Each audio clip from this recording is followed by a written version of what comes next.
آخر کار مظہر کو اس بات کا پتہ چل ہی جاتا ہے۔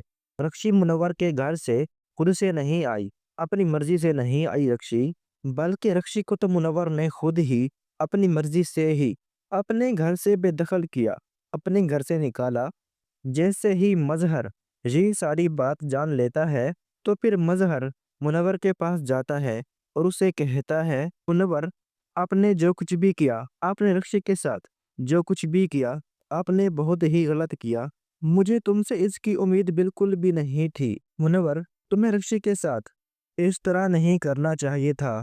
تم نے تو رکشی کو اپنی جھوٹی محبت کے جال میں پھنسایا۔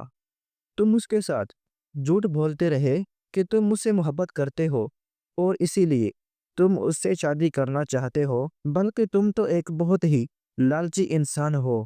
تم نے تو صرف اور صرف پیسے کی خاطر یہ سب کیا اور رکشی کی زندگی کو تباہ و برباد کیا۔ تم نے رکشی کو اس طرح بیوقوف بنایا کہ وہ تمہاری محبت میں اندھی ہو گئی تھی۔ تمہارے علاوہ رکشی کو تو کچھ نظر بھی نہیں آتا تھا، لیکن شاید رکشی تمہارے اس سچ کو نہیں جانتی تھی۔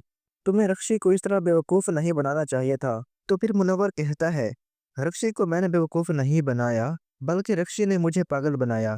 رکشی نے ہی تو مجھ سے یہ کہا تھا کہ اسے اپنے ماموں کی جائیداد میں سے سب کچھ ملے گا، ہر چیز میں اس کا حصہ ہے اور وہ اسے ضرور ملے گا۔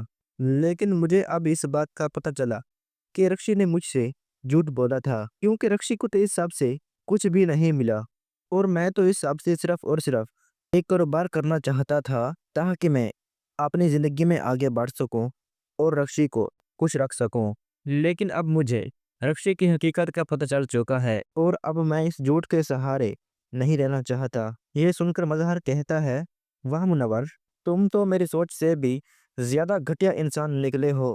اب تم دیکھنا کہ میں تمہارے ساتھ کرتا کیا ہوں۔ میں تمہارا وہ حشر کروں گا کہ تم کبھی بھول ہی نہیں پاؤ گے۔ میں ایسا تمہارا حال کروں گا